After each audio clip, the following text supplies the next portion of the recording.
మాట్లాడుతున్నామో 2026లో కూడా పెను ప్రమాదాలు సంచరించేటటువంటి అవకాశం ఉంటుంది. అలాగే 2026లో ఒక కరోనా మహమ్మారితో ఎలాగైతే ఇబ్బంది పడ్డామో, ఈ 2026లో కూడా మనం ఒక అంతు చిక్కని వ్యాధులతో బాధపడేటటువంటి సూచనలు కూడా ఈ 2026లో జరుగుతాయండి. అబ్బో! అంటే నిజంగా సార్ మీరు చెప్తున్న ప్రకారం చూస్తే, అంటే నిజంగా జనాలు ఇది గనక చూస్తే గనక చాలా భయంగా భయపెడుతున్నారేంటి అని చెప్తా ఉంటారు. ఫస్ట్ నన్ను తిట్టుకుంటారు. ఆ!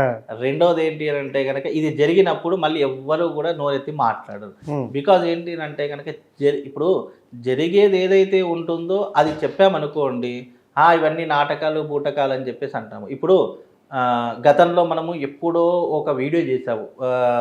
ఇలా రైలు ప్రమాదాలు జరుగుతాయి, ఫ్లైట్‌ల ప్రమాదాలు జరుగుతాయి, ప్రముఖమైనటువంటి రాజకీయ నాయకుడు ఒకడు మరణిస్తారు అని చెప్పేసి.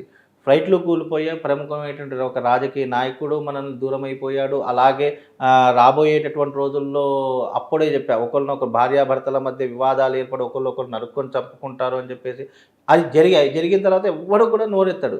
ఇప్పుడు కూడా నేను చెప్తాను 2026లో ఇవి ఖచ్చితంగా జరుగుతాయి.